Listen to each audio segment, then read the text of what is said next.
자, 국민의례를 시작하겠습니다. 모두 일어나 주십시오. 정명 국회에 대하여 경례. 나는 자랑스러운 태극기야. 조국과 민족의 무궁한 영광을 위해 몸과 마음을 바쳐 충성을 다할 것을 굳게 다짐합니다.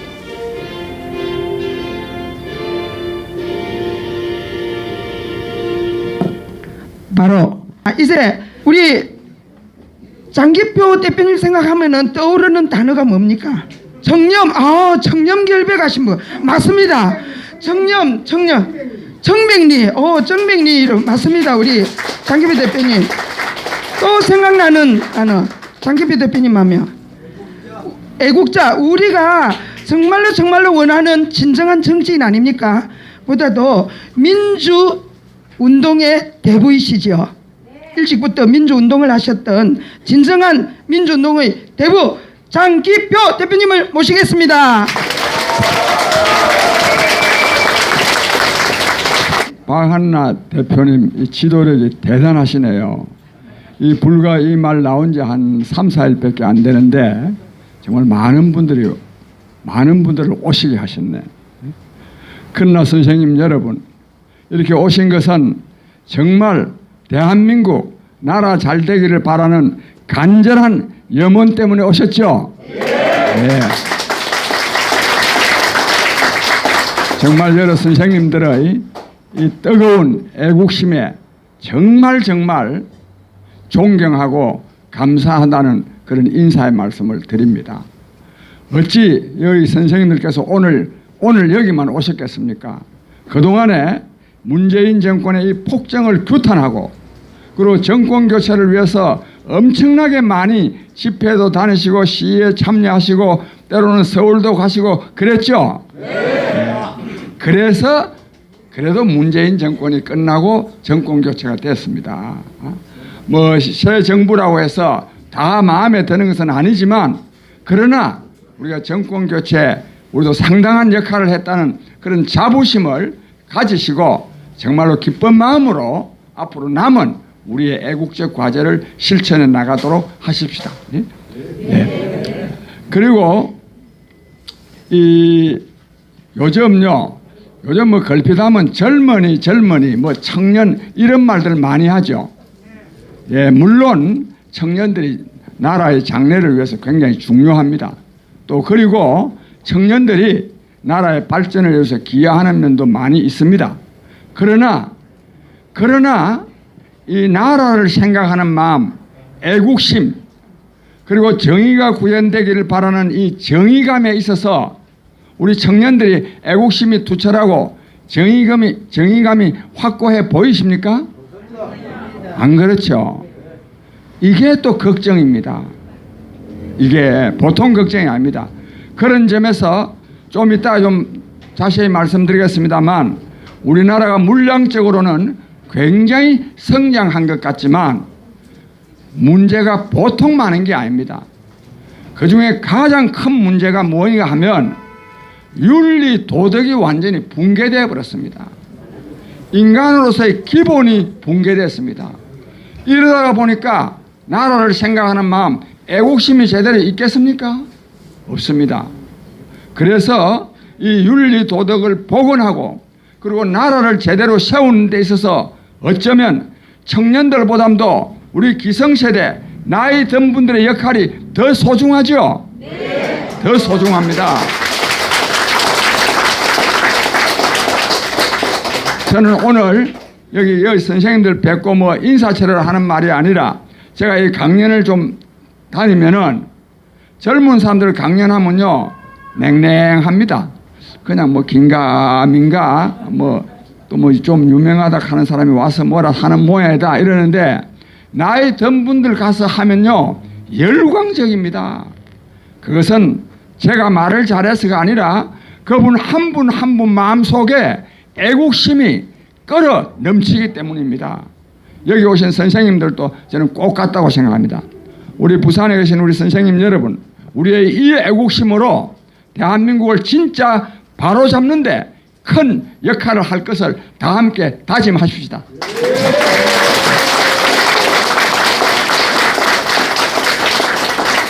그리고 제가 오늘 드릴 말씀은 대한민국 정치를 정상화하기 위해서는, 그리고 대한민국의 행정이 국민을 위한 행정이 되게 하기 위해서는 고위공직자의 특권을 폐지해야 된다, 이렇게 생각합니다. 맞습니다.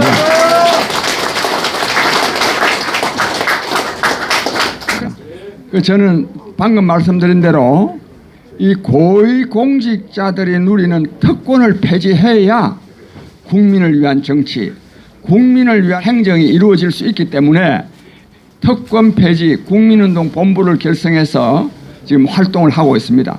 그 자세한 내용은 조금 이따 말씀드리기로 하고, 이 모임은 이 부정선거, 말하자면 척결을 위한 본부죠. 부산본부. 예. 그런데 부정선거 투쟁본부 부산본부입니다. 예. 그러니까 부정선거 투쟁본부 부산본부인데, 이 부정선거를 그동안에 이 부정선거 규탄 투쟁을 얼마나 많이 했습니까? 3년 이상, 그 전에도 했지만은 4.15 총선 이후에도 벌써 3년이 지났습니다. 그런데 저는 사실 초기에는 뭐 부정선거인지 아닌지 뭐 잘 알지도 못하겠고 뭐 또 증거가 있다고 그래서, 그러나 우리 민경우 의원을 만나서 부정선거의 증거를 보고 제가 국회에서 기자회견도 하고 그랬습니다. 그런데 이 말을 오늘 여기 길게 말씀드리려고 하는 게 아니라, 내가 몇 가지 이 말하자면 이 기득권 정치 세력, 기득권 고위 관료들이 얼마나 이 부정선거 문제에 대해서도 등한시하는 게 아니라 무시하고 있는지를 내가 몇 가지 말씀드리겠습니다. 우선요, 이 선거 부정과 관련해서는 선거법 제270조에 1년 안에 반드시 이 재판을 끝내야 된다고 써놨습니다. 반드시. 제목도 또 강행 규정으로 해놔놓고 지금 1년이 아니라 지금 3년이 지났죠. 아직 재판 시작도 안 했습니다. 시작한 데 몇 군데가 있지만 그것도 끝도 제대로 안 봅니다. 사법부가, 법을 지키는 사법부가 법의 그 강행 규정으로 반드시 끝내야 된다 해놨는데 그걸 안 하는 사법부입니다. 이에 대해서요, 여야 정치인들이요, 말도 잘 안 합니다. 지식인도 제대로 지적하지 않습니다. 이거. 그 다음에 제가 이 부정선거 말 나왔을 때, 그때 그 주호영 씨가 그때 원내 대표였지 않습니까? 그래서 내가 이 사람들은 이제 부정선거를 인정하지 않습니다, 대체로. 그러나 많은 국민들이 4.15 선거가 부정하게 이루어졌다고 생각하는 국민들이 대단히 많고, 이 부정선거를 규탄하는 투쟁을 매주 말하면 엄청난 사람들이 모여서 투쟁을 하고 있다면, 제1야당은 적어도 부정선거 진상조사위원회라도 구성을 해가지고 그 진상을 한번 조사해 보는 것이 야당, 공당으로서의 기본적인 자세 아니겠습니까? 아니, 부정선거가 부정선거다 아니다 전에 많은 국민들이 의심하고 또 의심할 만한 여러 가지 증거들이 나오고, 그리고 또 이걸 가지고 연일 투쟁하는 사람들이 많이 있으면 진상조사단이라도 구성을 해야 이게 최소한의 예의 아닙니까 이게. 그걸 안 하는 사람들입니다. 그거를 국민의 대표라고 할 수 있겠습니까? 없습니다. 그 다음에 우리 여기 또 지식인들도 또 부정선거 아니라고 또 막 목에 핏대내가지고 말하는 사람들 있죠. 예? 그 사람들도요, 부정선거 아닌지 긴지를 자기들이 조사를 다 해봤어요. 그래야 또 말하자면 이 국민들을 또 분열시킵니다. 그런 것도 하면 안 되겠죠.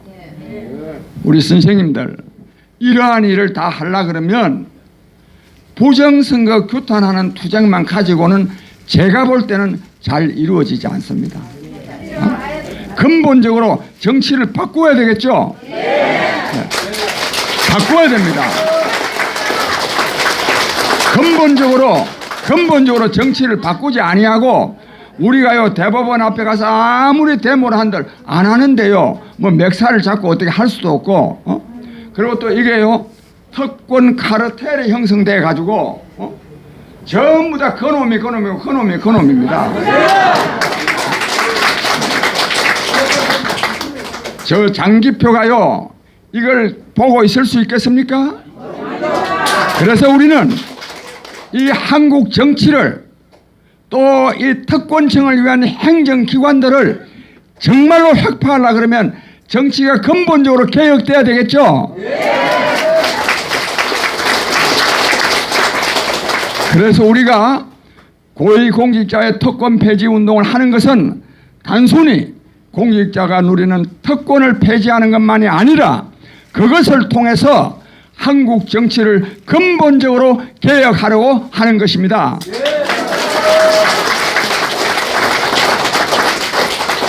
그러니까 우리가 열렬히 참여해서 꼭 이 특권을 폐지함으로써 한국 정치를 근본적으로 개혁해야 되겠죠. 그렇게 하십시다.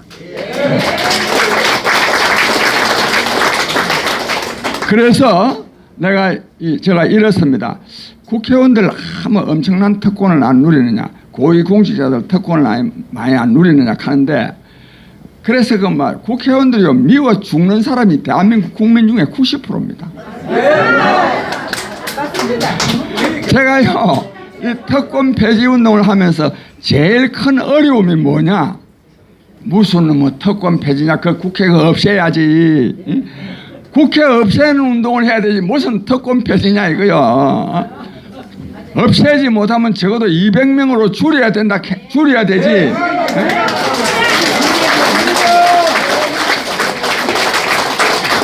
이럴 정도로 국회의원들을 정오하는 국민들이 굉장히 많습니다. 뭐 반대하는 정도가 아니라. 그런데도 불구하고 그래 국회의원들이 무슨 특권을 누리는데 이러면요 제대로 답변을 잘 못합니다.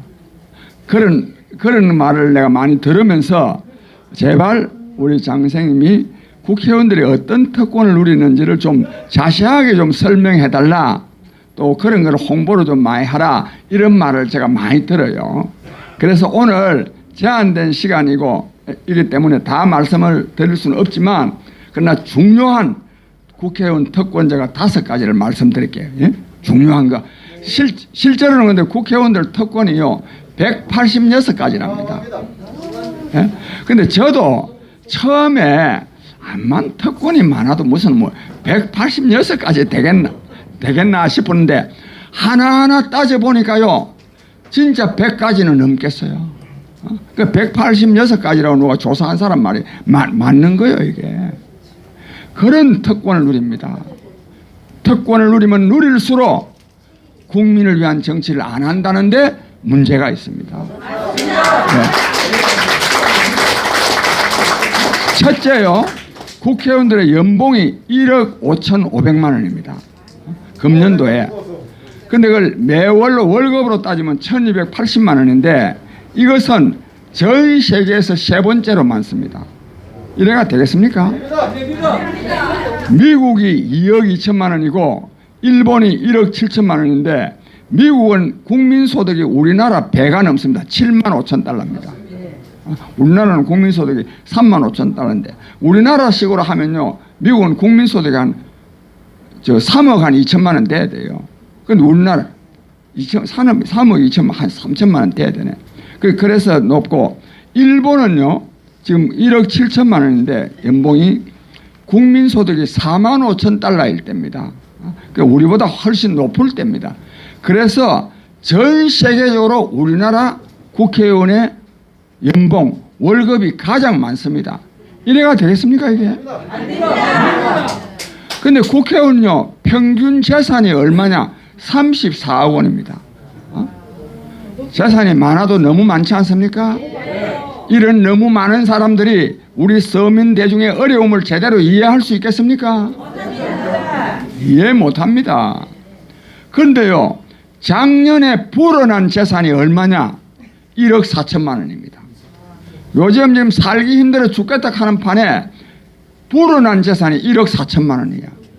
이런 사람들이 평균 재산이 3억 34억 원이고 불어난 재산이 1억 4천만 원인 그런 사람들이 연봉을 1억 5천만 원씩 받고 있으니까 이거 제대로 좀 낮춰야 되겠죠? 네. 얼마로 해야 되느냐? 도시 근로자 평균 임금이 월 400만 원입니다.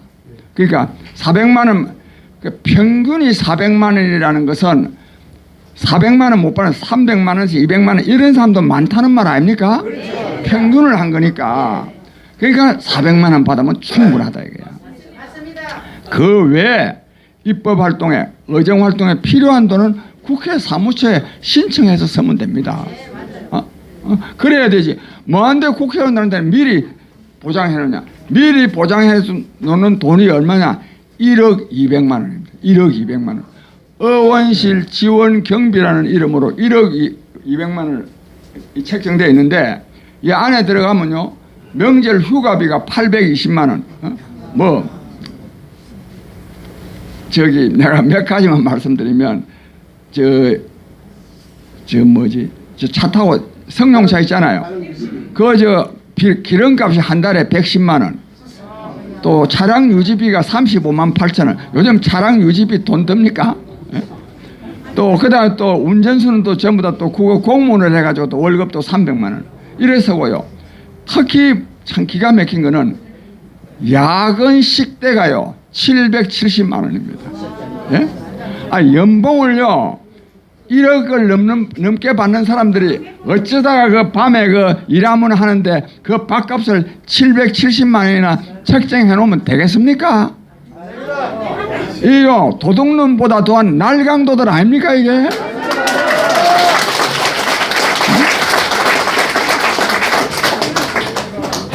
해도 너무한 겁니다. 그 다음에 보좌진을요 평소에는 7명을 쓸 수 있고 좀 뭐 하면은 인턴 2명 해가지고 안에 9명까지 있습니다. 그거 뭐 하느냐? 국회의원 돌아다닐 때 보면 한두 명씩 데리고 다니죠. 그 왜 데리고 국가에서 월급 준 사람을 왜 그렇게 데리고 다녀야 됩니까? 그 다음에 또 지역구 또 선거운동 하는데도 한두 명 보냅니다. 국회 안에는 입법조사처라는 것이 있습니다. 박사학위 소지자들 다 그 입법조사처가 있고 예산정책처가 있어가지고 그다 전문가들이 쫙 그 국회 안에 있어요. 만약에 입법을 하는데 필요한 사항이 있으면 거기 자문하면 다 그 사람들이 해주는 겁니다. 예산과 관련된 것도 다 해줍니다. 이게 7명 필요합니까 안 합니까? 전혀 필요 없습니다. 얼마나 해야 되냐? 3명만 하면 됩니다. 3명만. 2명. 네. 그래서 이도 너무 많고 그 다음에 진짜 기가 막힌 거는요 후원금입니다. 후원금. 국회의원은 1년에 1억 5천만 원의 후원금을 거둘 수 있습니다. 또 거둡니다. 보통 그 이상입니다. 그 김남국이도 뭐 이번에 그랬는데 뭐 3억 1천 얼마 그랬잖아요. 물론 금년에 너무 초과 거두면 다음에 조금 뭐 3억을 맞추려 하는데 그런데요 선거는 후원금을 가지고 이제 치루어요. 근데 선거가 끝나면 어떻게 되느냐? 15% 이상 득표를 하면 국회의원 당선자가 15% 안 되는 사람이 있겠어요? 득표를 하면 선거 비용 전액을 국고에서 환급해 줍니다. 그런 말 들어보셨어요? 도대체 이 국가가요 선거 비용은 후원금을 가지고 치료를 하고 선거 비용 끝나면 선거 비용을 국가에서 환급해 주는 것. 말도 안 되는 거야. 그런데 말도 안 된다는 말을 내가 오늘 하고 싶은 거야. 왜? 국회에서 하는 일은 말도 안 되는 거를 해도 그냥 넘어가는 거야. 누구도 시비를 안 겁니다. 누가 시비를 겁니까? 저 장기표와 여러분이 이제 시비를 거는 거야.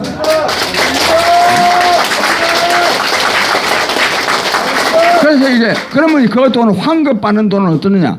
아무 문제 삼지 않고 인마이 포켓돼요.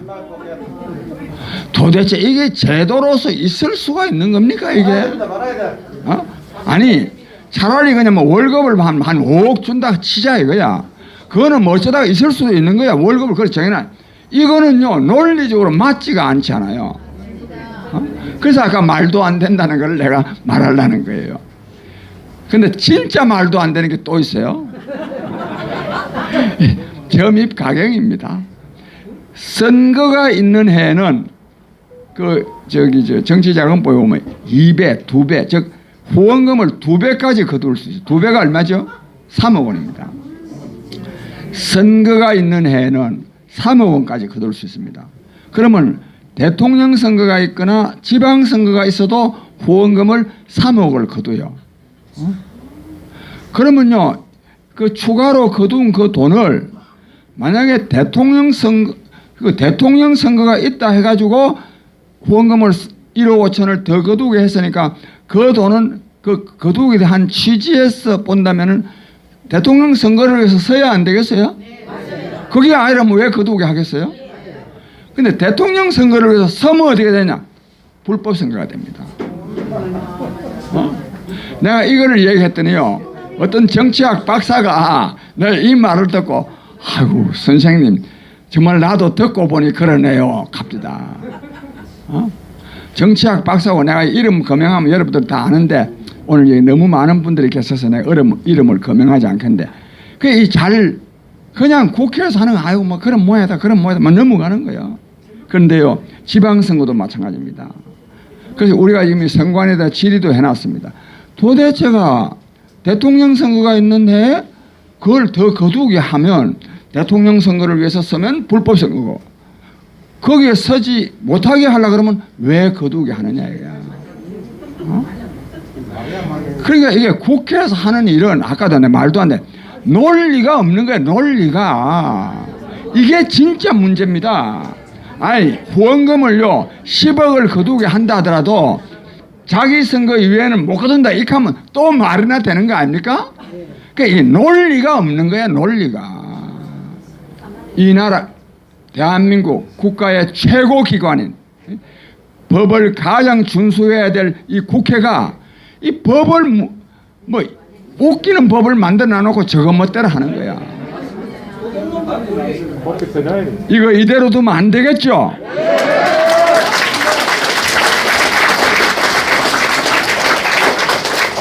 그런데요 우리 선생님들, 부산 시민 여러분, 국민 여러분, 이에 대한 책임은 국회의원들에게만 있는 것이 아니라 국민들한테도 있습니다. 나라의 주인은 국민입니다. 모든 권력은 국민으로부터 나옵니다. 국회의원 저것들이 뭐라고? 저들이 누리는 특권을 나라의 주인인 국민이 그대로 보아 넘깁니까? 그러면 안 되겠죠? 그래서 이번에 반드시 국회의원의 특권을 폐지해야 됩니다.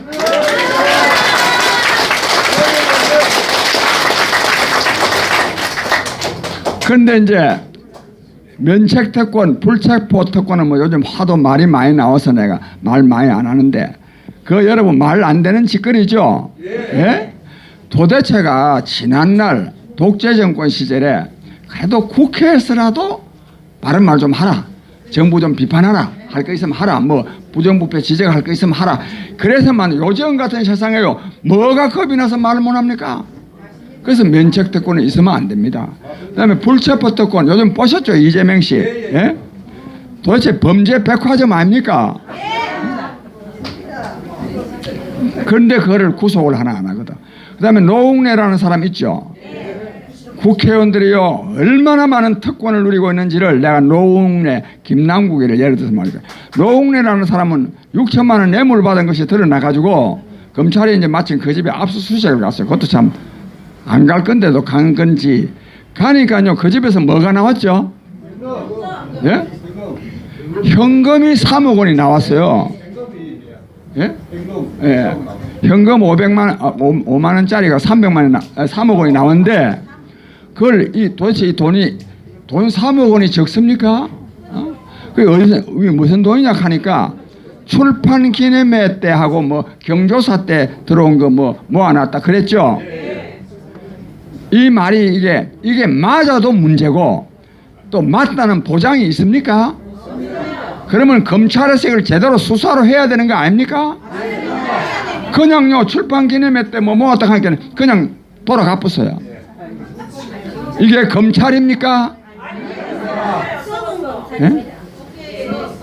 이것도 좀 조사를 했는데 뭐 좀 장부 가져오라 하니 후원의 명단에 있어서 그랬다 이렇게 말하면 뭐 또 뭐 좀 뭐 제대로 조사는 안 했겠지만 그래도 뭐 면피라도 되는데 생사배기로요 그 제지은 사람이 노웅래 씨가 제지은 사람이 아 이거 출판 기념회도 돈 모아놓은 거다 하면 그냥 아유 그렇습니까 하고 갚으려는 이 검찰입니까? 이것도 내가 이것도 국민들이요 이걸 보고 넘기면 안 되겠죠. 네? 이렇습니다. 또 기가 막힌 거는요 여기 하머라고 어원 있잖아요. 하영재인가? 네. 아니 하태경 말고 또 하영재 씨는 1억 2천만 원 뇌물을 받았다 그랬어요. 그건 또 체포동의안에 통과가 돼가지고 또 법원에 가서 적부심 검사를 받았어요. 그저 구속 여부를. 그랬더니 판사가 뭐라고 말했냐면 하영재 의원은 1억 2천만 원 뇌물 받은 것을 시인했기 때문에 증거를 인멸할 염려가 없으니 구속할 필요가 없다. 여러분 그런 거 보이세요? 그 뇌물 받은 것을 인정을 하면 구속 안 됩니다. 네? 부인해도 구속 안 됩니다. 부산 시민 여러분, 이게 나라입니까?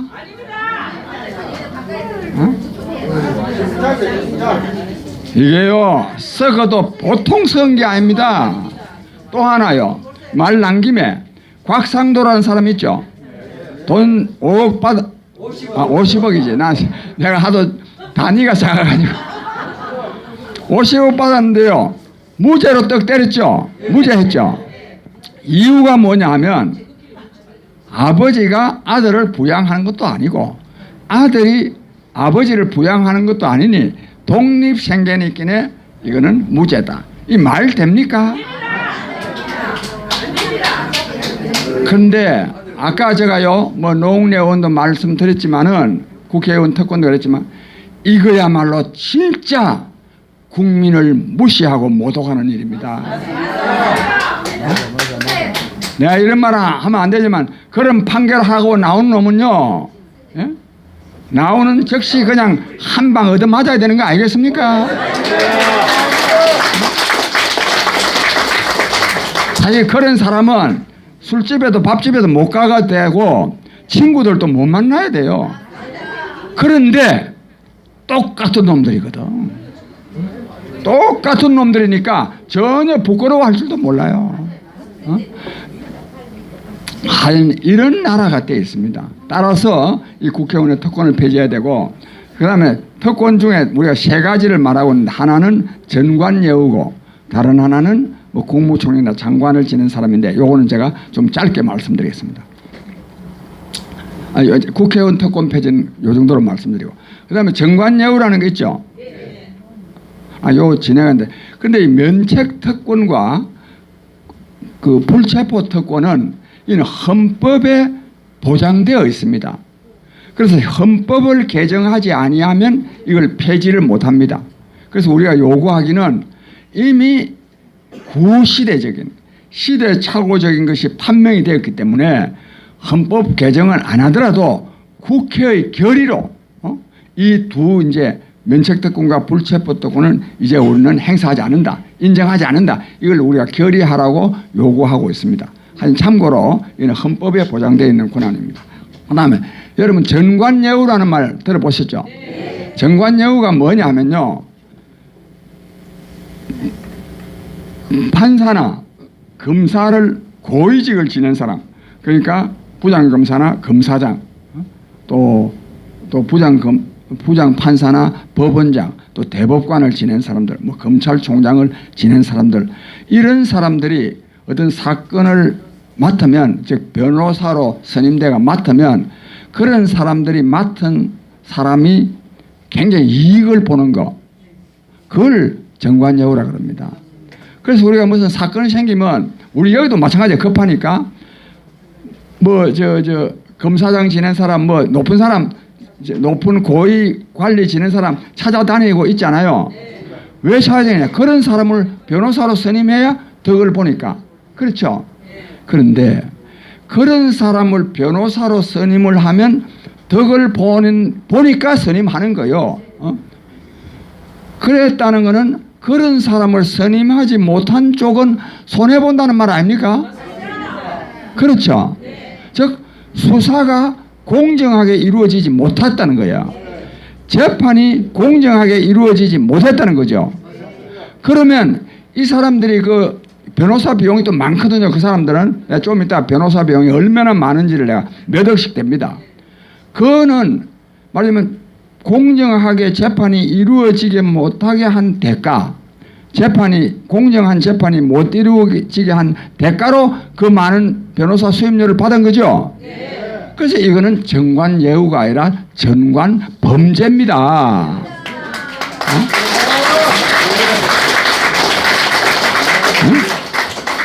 이는 범죄수익이란 말이에요. 범죄수익. 이것이요 관행이라는 이름으로 계속 유지되고 있습니다. 없애야 되겠죠. 정말 이런 거가 계속 유지되게 내버려 두면 안 됩니다. 이것도 정말 그래서요 거듭 말씀드렸는데 국민이 깨어나야 됩니다. 근데 이런 전관예우를 행사해가지고 돈을 얼마로 버느냐?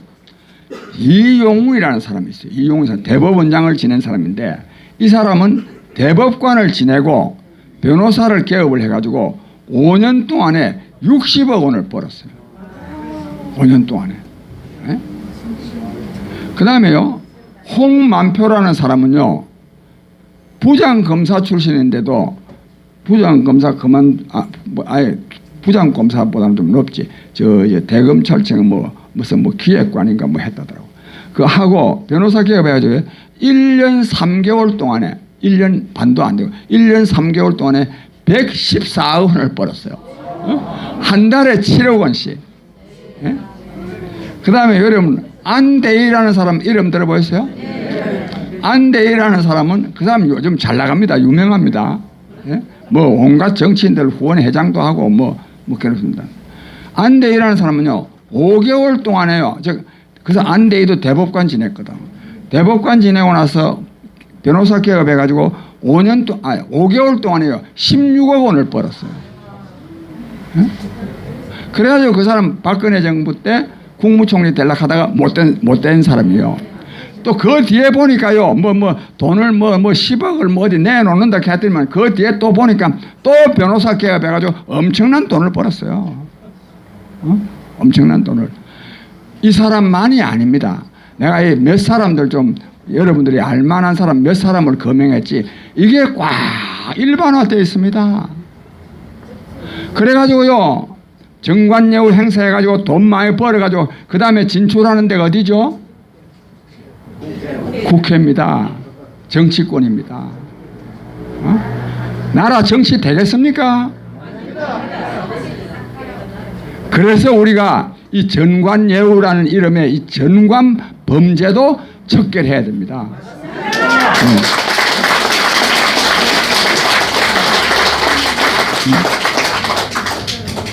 그리고 명색이 대법관이 얼마나 신성한 자리입니까?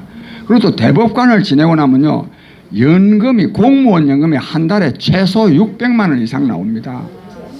또 대법관 지내면 또 그동안에 또 월급 모은 거 살 만큼 살지 않습니까? 나이는 또 다 또 60은 또 훨씬 넘었잖아요. 얼마나 더 살라고요? 그렇게나 악착같이 돈을 법니까? 그래가지고 우리 서민들이 어떻게 살겠어요? 이런 자들이요 고위 공직을 맡고 있습니다. 나라 이 정도 아직 안 망한 게 천만다행이에요. 하나님이 보호하사.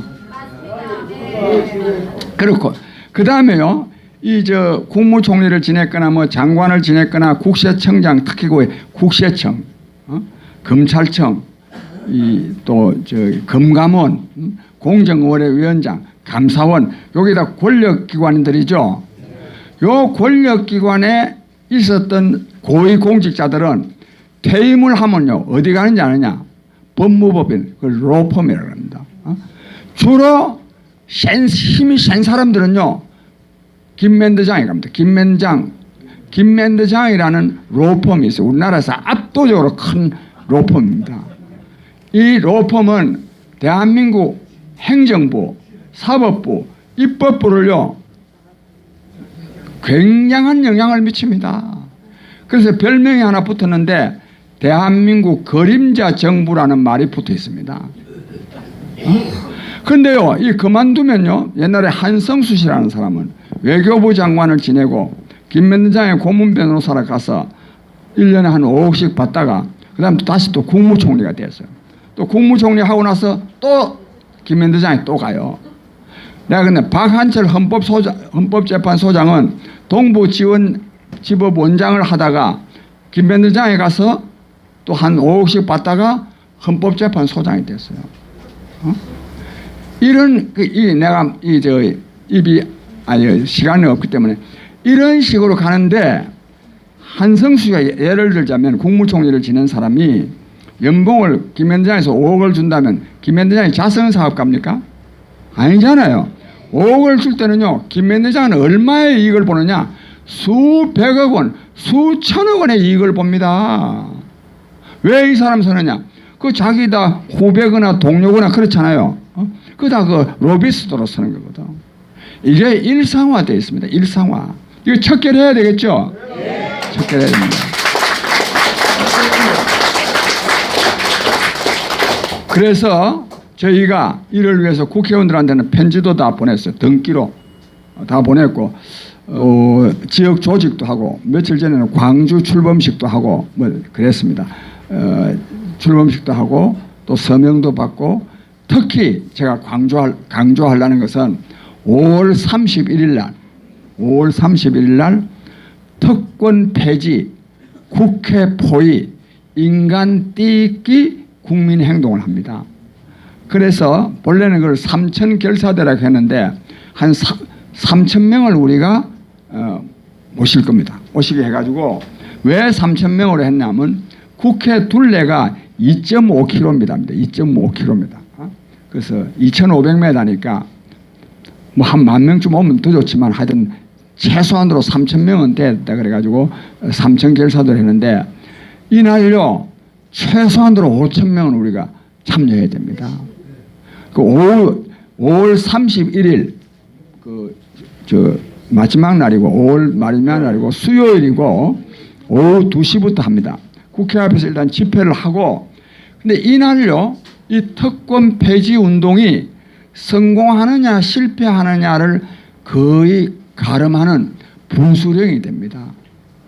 굉장히 중요한 날입니다.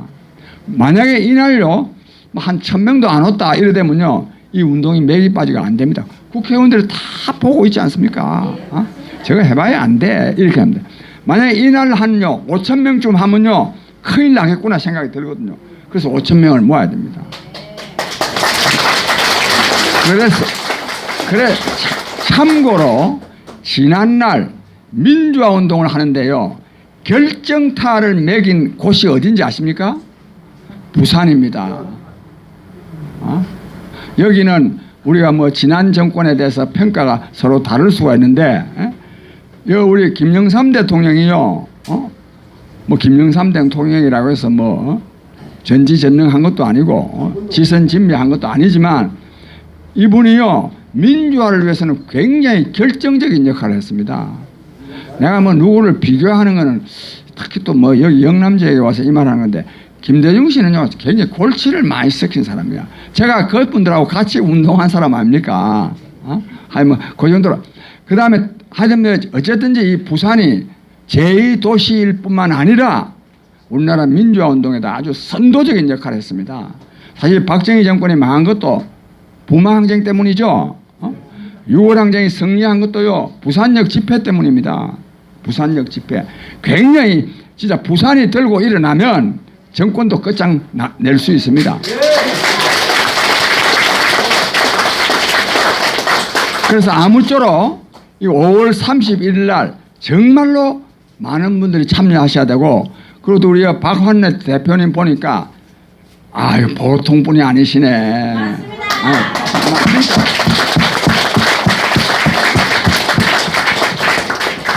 저 여걸이라는 말 가지고는 좀 부족할 것 같아. 예? 여웅 이렇게 해요. 여웅. 예? 정말 한담화 하실 분 같아요. 그래서 제가 저 특권 폐지와 관련해서 여기까지 제가 말씀을 드리고, 우리 선생님들의 질문이나 또는 제안이나 또 질책이나 그걸 제가 받으면서 제가 또 답변도 드리고 또 우리 원원하겠습니다. 감사합니다. 지금부터 질의응답 받겠습니다. 말씀을 예.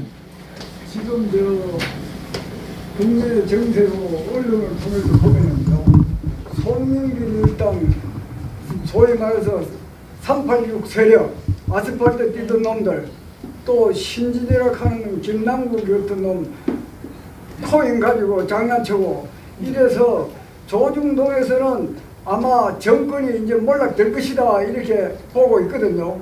그러고 좌파신문에 한겨레, 경향 이런 놈들은 아직까지 우리 윤 대통령이 문재인 좌파 일당이 5년 동안 부사놓은 걸 지금 본궤도에 1년간 올려놓는다고 혁혁한 공을 이루는 건 틀림없는 사실이거든요. 그래서 이제 1년도 안 남는 4월달 선거에서 우리는 어떠한 진로를 통해 가지고 아까 장 박사님 이야기대로 국회의원 특권 이거를 없애고 참신한 국회를 뽑아야만 우리 국민이 주권도 찾고 국익도 되고 우리 국민도 잘 살 수 있는데, 그 방안을 강구해서 이걸 이기는데 어떻게 우리가 합심해서 나가느냐. 그리고 이 90점을 찾는 게 정말로 어렵습니다. 그 90점을 좀 말해 주시면 좋겠습니다. 예, 무슨 말씀인지 아시겠죠? 이 윤석열 정부가 성공하고 또 국민이 잘 사는 나라가 되려 그러면 내년 4월 총선이 중요하다. 어떻게 하면 이길 수 있겠느냐 그 말씀이죠. 이와 관련해서 뭐 하실 말씀 있으면 한번 해보시죠. 네. 네. 부정선거를 확실히 없애야 됩니다. 네. 부정선거 이래 가지고는 이길 수가 없어요. 제가 우리 선생님 유튜브를 내가 SNS로 많이 봤는데요. 뭐냐면은 지금 특검 폐지 운동을 하는데, 제가 지금 현재 전체 보는 상황에서는 참 너무 보니까 너무 안타까운 거예요. 제가. 왜냐하면 그런 식으로 해야 되겠느냐. 지금 우리가 급선무는 뭐냐면 지금 선거법을 바꿔야 되는 것이에요. 그래야 특검 폐지를 할 수 있다는 이야기죠. 그런데 그렇게 힘들게 하시는데도 우리가 그 뭐 입법 예고하는 거 있잖아요. 그런 거 보면요, 우파 유튜버가 그리 많은데도 한 군데도 지원을 안 하더라고요. 우리 장 선생님이 하시면은 그 어떤 우파 유튜브에서 그 집중해주고 하는데 지원을 해주라, 모임도 같이 해주라, 서로 이래야 되는데 지금 몇 년 동안이 그게 안 돼요. 예, 그 해결이 안 되면 힘듭니다.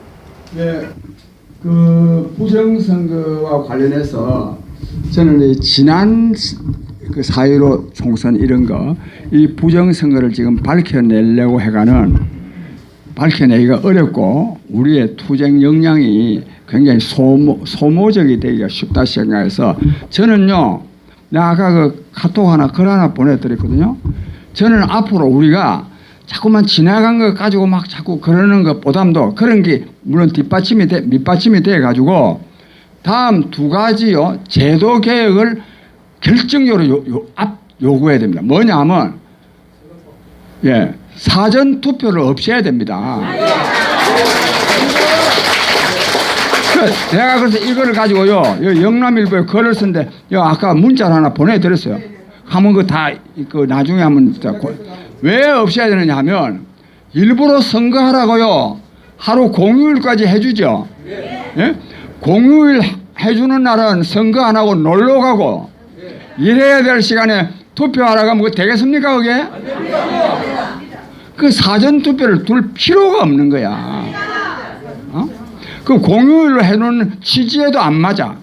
또 하나는 사전투표를 하는 이유는 투표율을 좀 더 올려야 되겠다. 이 투표율을 좀 올릴 필요는 있어요. 그런데 몇 분 한번 해봤잖아요. 해보니까 결과가 어떠냐면 사전투표 이틀 하나 안 하나가 투표율이 같아. 왜 같으냐? 사전투표 한 사람, 아니 본투표 한 사람들은 사전투표 안 하고 그 전체적으로 모아면 똑같은 거야. 그 사전투표 하는 의미가 있습니까? 없습니다. 그리고 국민은 일부러 그 공유를 하나 해놨는데 국민된 도리로서도 그날 가서 투표를 해야 되지 그날은 놀러 가고. 그래서 이 사전투표 반드시 없애야 됩니다. 예. 그 다음에 이제 그 말 하려고 그래. 그 다음에 이 전자개표기 있죠? 예? 이 전자개표기 이거 서면 안 됩니다. 왜냐하면, 전자개표를 선다고 해서요, 투표 결과가 빨리 나오는 것도 아니에요. 예? 어차피 그날 밤에는 그거 해야 되는 거예요. 예? 전자개표기 서면, 예를 들면 밤 11시에 끝난다 칩시다. 전자개표기 안 서면 밤 1시나 2시까지 간다 합시다. 몇 년 만에 하루 하는 거요. 그거 정말 엄청나게 국가적 행사인데 그 밤 2시까지 있으면 안 됩니까? 전에 해봤잖아요. 전에 다 해왔잖아요. 그 다음에 전자개표기 샌다고 해서 빨리 끝나지도 않아요. 그 다음에 독일에서요 2009년도인가에 이 시비가 붙었어요. 전자개표기 가지고. 독일이라는 나라는 굉장히 부정이 좀 없는 나라 아닙니까? 그런 나라에서도 독일 연방헌법재판소, 우리나라로 치면 헌법재판소죠. 또는 대법원이죠. 제일 높은 데서 무슨 판결을 내냐면 선거는 투개표 과정에 대해서 유권자인 국민이 의심하지 않을 수 있도록 해야 된다. 부정이 일어났든 안 일어났든 유권자인 국민이 투표가 공정하게 이루어지고 있다. 또 개표가 공정하게 이루어졌다. 이 생각을 해야 되지. 그래서 또 그 말도 있어요. 전문적인 지식이 없는 사람도 이렇게 딱 해놨어. 전문적인 지식이 없어도요. 이 투표와 개표가 공정하게 이루어졌다. 이 생각이 들 수 있는 투개표 제도를 채택해야 된다고 그래가지고 그것도 전자개표기 사용하던 것을 없애버렸어요. 그런데 우리나라 같이 이렇게 불신이 심한 나라에서요, 이 전자개표기 이대로 하면 되겠습니까? 이것을 말하자면 내가 그래서 윤석열 대통령 초기에 내가 3가지를 건의를 했어요. 마침 나를 찾아왔길래 3가지를 건의를 했는데 첫째가 뭐냐? 고위공직자 첫째가 뭐냐? 청와대를 광화문으로 옮기라. 용산으로 옮기라가 아닙니다. 국민이요, 대통령이 구정공길 속에 너무 공기 좋고 한 데 있으면 안 됩니다. 그래서 내가 광화문으로 옮기죠. 두 번, 고위공직자 특권을 폐지하죠. 그 다음에 부정부패에 대해서 내가 한번 당신한테 자세하게 한번 내가 말씀드릴 기회가 있을 거예요. 그런데 이 사람도 또 부정부패에 대해서는 잘 안 들으려 하더라고. 그건 또 이유가 그 당 안에서 또 그런 분위기가 있는데 어쨌든 이거를요, 이 2가지를 반드시 관철해내야 됩니다. 그러니까 진행한 거 지금 다시 국회의원을 또 어떤 사람이요, 대구에 최상철 교수라고 지난 제가 4.15 총선 때 대구 김해에서 출마를 했지 않습니까? 그걸 다시 시뮬레이션을 하니까 1,400표를 제가 이겼는데 부정선거 때문에 졌다고 이런 것도 해놨더라고요. 그런데 지금 와가지고 다시 1,400표 내가 이긴 걸로 해가지고 다시 되겠습니까 이거? 어차피 안 됩니다. 안타깝지만 앞으로는 이게 안 일어나야 안 되겠어요? 그러려면 이 정당이 나서야 안 되겠어요? 국민의힘이 나서야 되겠죠? 만약에 국민의힘 안 나서면 우리가 두드리 패기라도 해야 안 되겠습니까? 그걸 우리가 해야 됩니다. 제 말은 자꾸만 왜 부정선거 너가 안 밝히냐 저는 이것보다도 이 2가지 제도는 누가 들어보더라도 맞는 말 아니에요. 예? 맞는 말. 그리고 사전투표를, 근데 사전투표 제도가 필요가 없어요. 왜냐하면 부재자 투표 제도가 있거든. 예? 제도가 있는 겁니다. 나는 선거날은 투표할 수 있는 형편이 안 된다. 그럼 나는 부재자 투표 신고하면 되는 거야. 어? 그래서 이 사전투표제가 있을 필요가 없어. 이 두 가지를 내걸고 제대로 한번 요구를 해서 우선 국민의힘에다가 압박을 가해가지고 관철시키는 게 그게 더 빠르지 않을까요? 그렇게 해야 부정선거 방지 운동을 했던 사람들이 진짜 나라를 위해서 큰 일을 하는 거겠죠? 네. 그렇고요. 그 다음에 저 선생님이 말씀드립니다. 네. 존경하는 외국 시민 여러분, 오늘 우리 장기부 선생을 통해서 한국 사회의 사법부 입법부의 초악한 매물을 또 우리는 알게 되었습니다. 우리는 지금 나라의 문명과 명운이 걸린 내년 총선을 지금 앞두고 있습니다. 맞습니다. 문제는 지금 입법부에서는 이 선거제도를 바꿀 수 없습니다. 정들이 바꿀 리가 없습니다. 그런데 윤석열 대통령께서 대통령한테 주어진 권리를 행사한다면 우리는 바꿀 수 있습니다. 그렇죠. 대통령 헌법 72조 대통령은 필요할 때는 외교, 국방, 통일, 나라의 국가 안위에 관한 주요 정책을 국민 투표에 부추겼다는 헌법조항이 있습니다. 우리는 그것을 강력히 요구해야 된다고 생각합니다. 근데 아까 요 선생님이 그 중요한 거는 내년 선거에서 이겨야 되는데 걱정이 많이 된다. 어떻게 하면 이기겠느냐 그 말씀을 하셨거든요. 이게 중요한데 뭐 저라고 해서 어떻게 다 알겠습니까? 다 모르고 이 국민의힘이 여러분들 하는 거 보면 굉장히 속상하죠? 너무 속상합니다.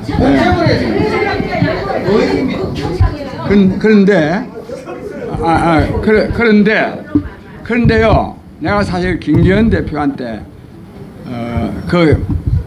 그러나 제가 뭐 이래하라, 이래하라 저래하라 한다고 뭐 그 사람들이 다 내 말 들을 것도 아니고 내가 이랬어요.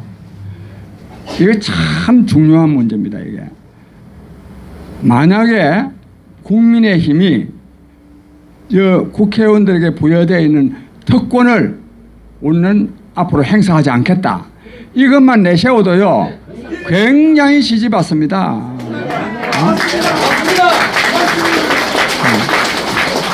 왜 그러냐면 막 국회의원들이 미워서 죽는 거예요. 그런데 제가 걱정하는 것은 진짜 걱정인데요. 이것을요 민주당에서 이렇게 할 가능성이 있습니다. 급하면 민주당에서 할 가능성이 있어요. 그럼 이 큰일 나는 거야. 그래서 이 그런데 내가 저 김기현 씨하고 한 말을 너무 다 공개하기는 그렇고 해서 그런데 하여튼 내가 앞으로도 여러 방면으로 국민의힘이 이 특권 폐지에 나서도록 제가 노력을 할 생각입니다.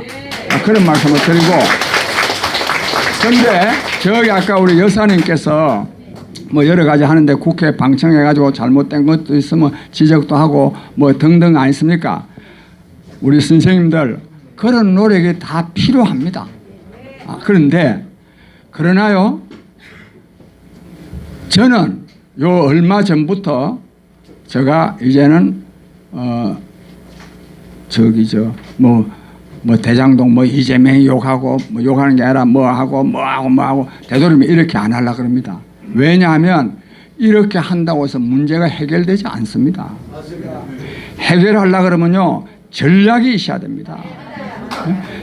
이 전략이라는 거는 정말 건방진데요. 새로운 집권 세력이 나와야 됩니다.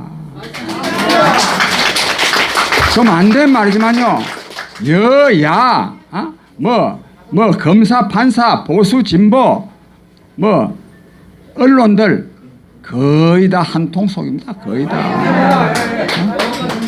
제가 이 특권 폐지 운동을 통해서요.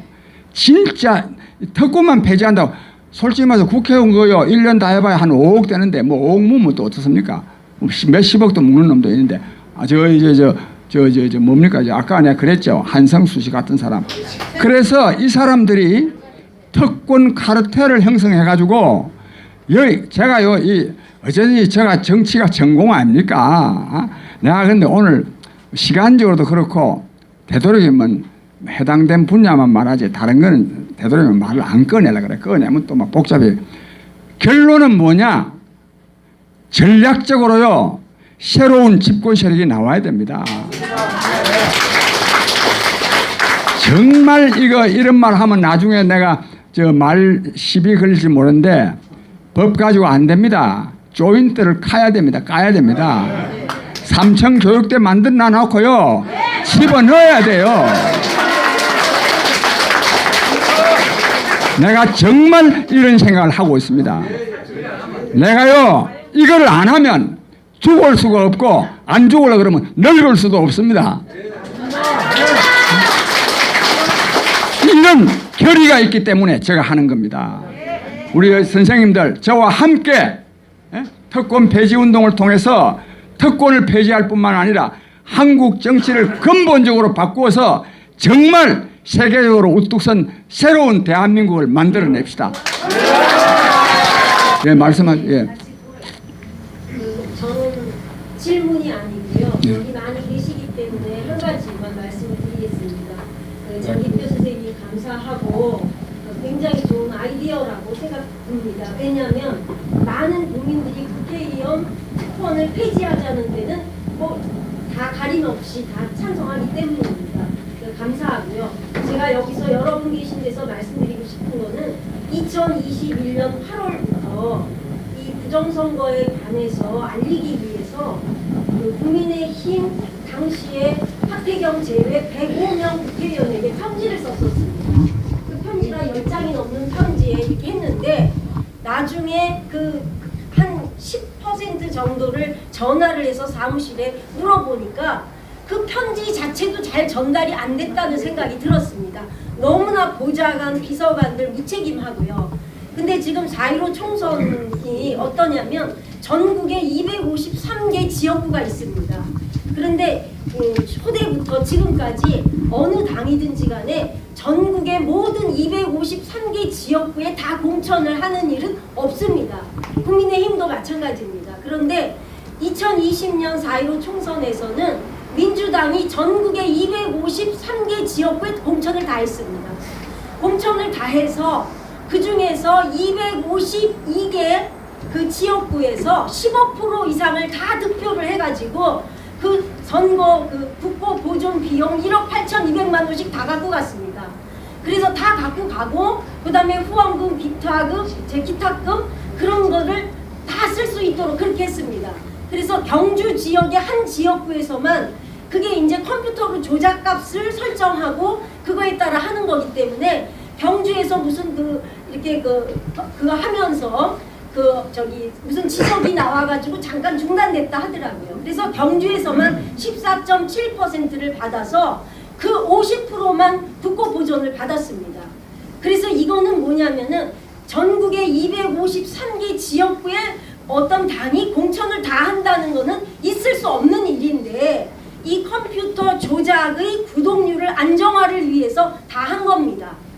그것만 해도 부정의 증거는 100% 맞는 겁니다. 그래서 여러분들이 그렇게 다 아시고 어디 국회의원을 만나거나 누구를 만나거나 하면은 전국의 253개 지역구에서 252개 지역구에서 15% 이상을 민주당이 다 득표를 해서 1억 8,200만 원을 국고 보존을 다 받아갔다. 그 얘기를 하시기 바랍니다. 경주만 14.7%였습니다. 저도 그걸 잘 몰랐는데 저도 한번 알아봐야 되겠습니다. 그러면요, 시간도 좀 경과했으니까 제가 우리 선생님 말씀하세요. 네, 안녕하세요. 장 대표님 그리고 배우자님들 반갑습니다. 아니고 아까 말씀하시기로 김영삼 전 대통령이 민주화로 해가지고 큰 거를 했다는 제가 볼 때는 연출입니다. 제가 볼 때는 민주화로 빙자를 해가지고 5.18을 해가지고 우리나라가 지금 돈이 올라있습니다. 올라있는데 그걸 대책이라든가 이런 팩트로 해주시고 또 아까는 이 나라에 제가 우리 제가 생각할 때는 선교사가 되셔서 이 나라를 짠거지 딸 대한민국을 했으면 좋겠고 예. 그리고 여기 계시는 분들이 다 애국자고 그중에는 한국에 깡처럼 다 파가 있을 수 있습니다. 요 분위기 짠 거 있을 수 있지만도 그진 여기는 애국자분들이 계시기 때문에 다 수긍이 된다고 봅니다. 그러니까 팩트로 예. 우리가 앞으로 전자기 포기하고 뭐 부정선거 이런 거 모르는 일단 없습니다. 집에서 천지 뭐 텔레비만 보는 사람은 그거를 갖다가 무의식 중에 이슬람 몰라도 애국자들은 예, 나라가 어떻게 돌아가는 걸 알고 있어요. 그 팩트를 대학생대로 말씀해 주시고 그 팩트에 대한 그런 제안을 좀 해주셨으면 구해서 예, 했으면 좋겠습니다. 예, 잘 알겠습니다. 그런데 선생님들 이것도 중요하고 저것도 중요하고 또 요건 또 하면 그만큼 성과가 나고 그만큼 성과가 나고 그런데요 또 성과 안 나는 게 너무 또 뒤덮어 버리기 때문에 제가 드리려고 하는 말씀은 이 나라 정치를요 근본적으로 바꾸지 않으면 요거 좀 고쳐놔도 또 마찬가지입니다. 여러분 이걸 좀 이해하시기 바랍니다. 그래서 내가 전략적으로 이걸 해야 되지. 제가 사실 대장동 사건 이런 데 대해서 제가 얼마나 많이 압니까? 제가 그 도사입니다. 그런데 그거 자꾸요 맨날 가서 검사하고 사하고 엊그제도요 내가 지금 저 재판을 2개를 받고 있잖아요. 저 선거법 위반을 내가 어제 지난번에 고등법원에 가서 이렇게 말했어요. 야 이 사람들아 검사 당신네들이 수사를 안 하고 판사가 판결을 제대로 안 하니 내가 이재명 씨 제대로 수사하라. 내가 이렇게 한 거 또 저 범죄를 얼마나 많이 저지르냐. 그래서 저런 사람은 대통령 되면 안 된다 캔 거 이게 선거법 위반입니다. 너가 제대로 수사를 하고 너가 제대로 판결을 하면 내가 뭐 한데 거짓 하고 있습니까? 내 이 사건 자체의 책임은 너희들한테 있다. 아니 내가 이런 말도 했는데 이런 말 한다고 뭐가 되겠습니까? 안 됩니다. 내가 그 말씀 드리려고 합니다. 여기 내 재판 보면요 사람들이 막 속이 후련합니다. 그 속 후련하면 뭐합니까? 근본적으로요 정치를 바꿔야 됩니다. 이거 제가 아직도 나이는 먹었지만 이런 열정과 힘을 제가 갖고 있습니다. 정말 금방진 말씀인데요. 장기표가 아니면요 이거 힘듭니다. 그래서 내가 부탁을 드렸는데 5월 31일 날 이 굉장히 중요하다는 말씀을 드리고 그 다음에 내가요 3가지 당부를 드렸는데 여기 우리 물론 안 오신 분들도 뭐 많이 아는 분이 있겠지만 입소문을 많이 내야 됩니다. 사람들한테요 오늘 그 장기표 씨 말하는데 진짜 이 국회의원들 너무 많은 특권을 누리는데 못 누리게 해야 되고 5월 30일 날 서울 가야 된다더라 등등 하여 입소문 그냥 전화를 많이 거셔야 됩니다. 아는 분들한테 그게 하나. 두 번째로는요 이걸 보고 손가락 혁명이라 그러는데 손가락으로요 혁명을 해야 됩니다. 뭐냐 유튜브라든지 페이스북이라든지 특히 카톡 같은 데 있지 않습니까? 그 좋은 글 있으면 좋아요도 눌리고 댓글도 달고 그리고 중요한 게 뭐냐 퍼나르기를 많이 해야 됩니다. 퍼나르기를. 그래서 방을 만들어가지고 그래야 알려야 되거든. 알려야 돼. 그런데 그런 기술을요 여기 계신 분들 중에 제가 보니까 다 할 줄 아는 분인데 혹 모르는 분도 있는데 유튜브 같은 이런 거 하는 거요 10분만 저하고 하면 10분만 딱 하면 할 줄 알게 돼 있어요. 왜? 우리가 뭐 많은 걸 알 필요가 없어요. 내가 쓸 거 키보드를 한 서너 개만 누르면 되도록 딱 그런 것만 하면 돼. 전부 다는 나도 몰라요. 그래서 그렇게 하고 그 다음에 그래서 이제 손가락 혁명이라 그럽니다. 이 손가락 말하면 댓글 달고 좋아요 누르고 퍼나르게 하는 것을 통해서 정치를 근본적으로 바꿔야 됩니다. 그 다음에 내가 이 말을 만드는데 몸의 혁명입니다. 역시 몸이 중요합니다. 맨날요 자기 집안에서요 정치인들 욕하면 뭐합니까? 이렇게 참여하셔야 됩니다.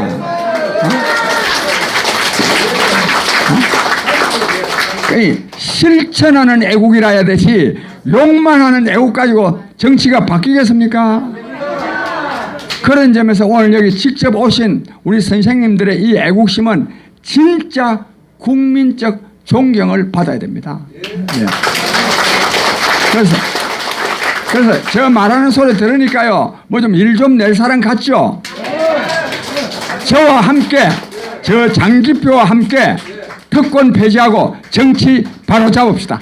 감사합니다.